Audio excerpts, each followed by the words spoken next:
In Marvel Zombie Supreme Issue 1, it introduces you to Team Leader Harper, Haas, and Soapbox Communications. At this point, all they know is that they need to head to Pegasus to see what the situation is like. Mind you, they're heading into this mission with no supers on their team except Battlestar, so you could guess how this might go. Eventually, Alpha Team briefs Battlestar when he arrives and they head into the underground silo to see what exactly caused the alarm to go off. Eventually, they make their way in, but they find themselves in some sort of giant tunnel system, but not without attracting the attention of something. Before you know it, their team is attacked by a zombie who could talk and said he needed a snack for work, but he wasn't alive long enough to get his first bite. Eventually, Alpha Team encounters a group of scientists, but not before being attacked again. Nighthawk comes from the shadows in the lab and eats all of the scientists one by one right in front of the team's eyes. And this is where they introduce you to probably the most terrifying all-star zombie lineup of all time.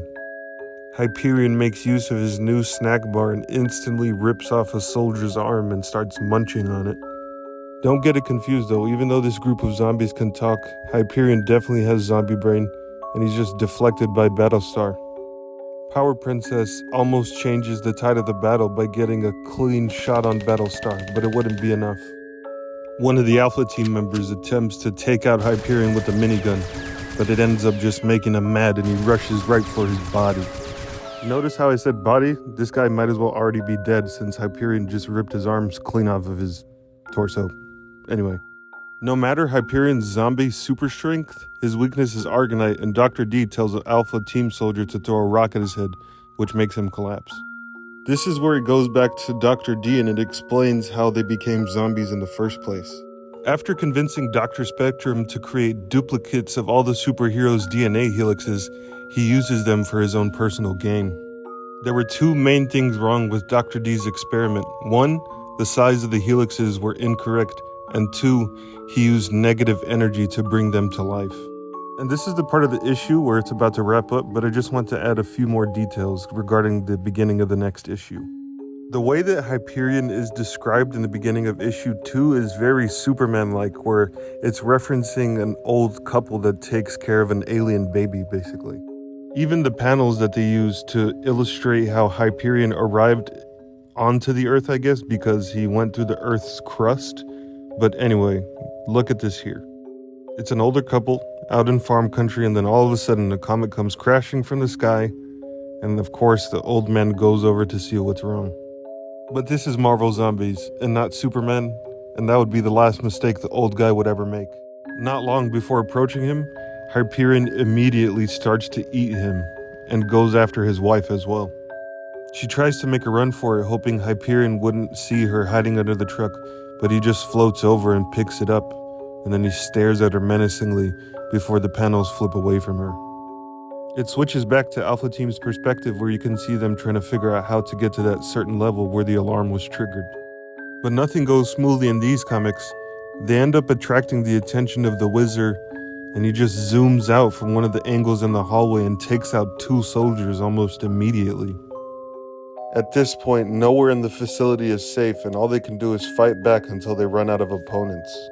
They just keep on slicing and dicing and chicken fried ricing all the way to the bank until the scenery switches over. There's a small town football game going on, and Hyperion decides he wants a snack. So he decides to eat all of the football players on the field, not even leaving one single guy behind, until he just moves on to his next food source. At this point, you're not sure if he's showing a flash of consciousness or critical thinking skills, but he decides to eat a trailer full of cows, not cooked, not in beef patties.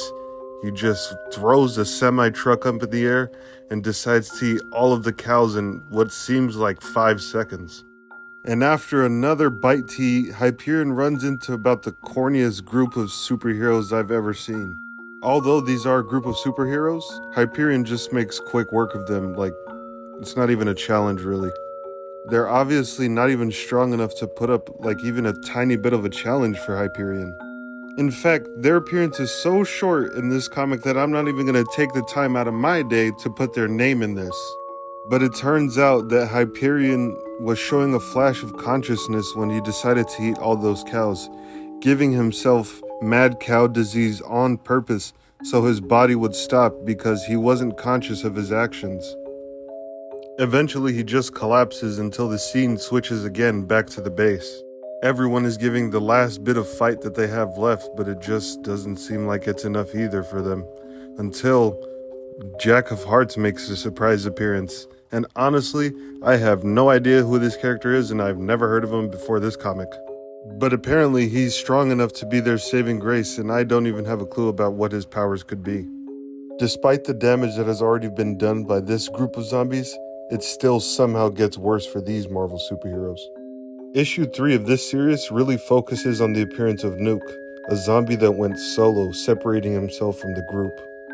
Nuke went on a rampage earlier in this series and consumed energy from a nuclear plant. Not only did Nuke expose himself to all this radioactive energy, but the whole town that was around him.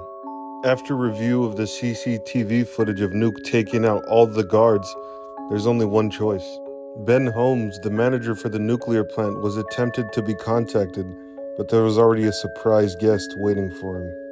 By the time the front door opened, Ben was already being consumed by Nuke, possibly for his radioactive energy, or just another victim of the rampage. The focus of the story goes back to the labs where they're trying to assess Jack of Hearts and how they can get him to help the squad out.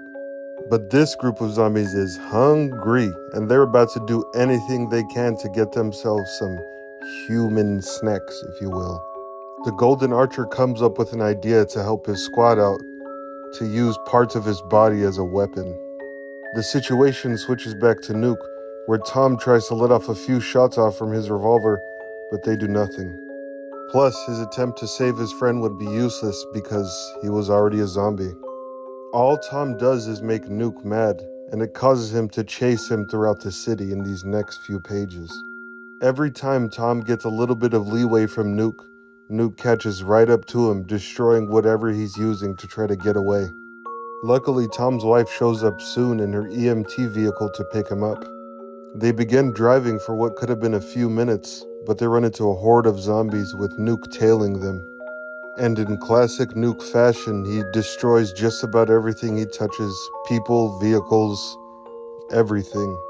A group of firefighters comes out of nowhere and strikes Nuke with their vehicle, even launching him into the air and taking off one of his arms, but all it does is make him angry. It's constantly switching back and forth in the panels between one side and the other, if they're going to make it or not. And with each second that passes, both groups come closer and closer to the end. With Jack of Hearts still being incapacitated, it's almost the end for the team inside of the lab. And for the team on the outside, Nuke and hordes of zombies are getting closer and closer.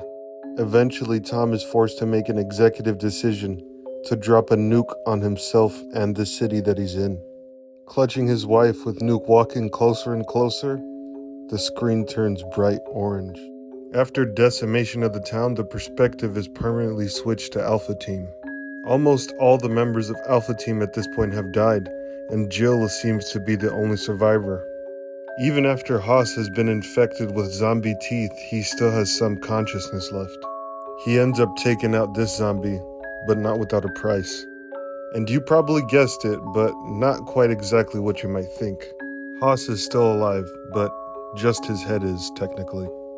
Switching to the perspective of Battlestar, he makes his way down to Soapbox to make contact. Amphibian attempts a sneak attack on Soapbox, but he's unsuccessful, getting the bottom half of his body lasered off. Feeling all the pressure of the battle, Soapbox wants to execute Amphibian, but Battlestar makes his way over to him and stops him from doing it. It seems like they're trying to preserve their last bit of humanity that they have left after all the struggles that they've went through in these issues. And right when you think they're having a wholesome break, they encounter another horde of zombies traveling through the tunnel systems. Joe rushes to close the door, but not before almost closing it on the head of Haas, simultaneously closing off the entrance that could have gave the zombies access to Jack of Hearts while he's still incapacitated. And with each second that passes by, the zombies are getting closer and closer to breaking down the door that's protecting them.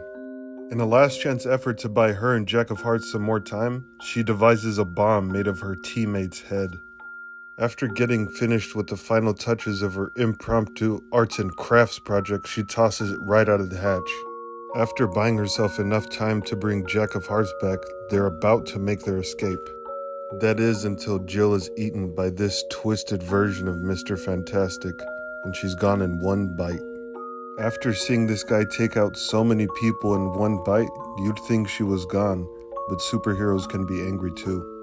The scene switches over to Battlestar's one-man team, basically.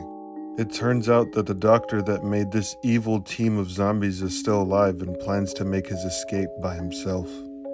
It's not just the superheroes that are struggling, but the zombies as well. Finally, switching back to the perspective of Jack of Hearts, he confronts the zombie that ate Jill. After being swallowed whole, Jill makes a sound from inside of the zombie's body, which signals Jack of Hearts to destroy him immediately to get her out of there.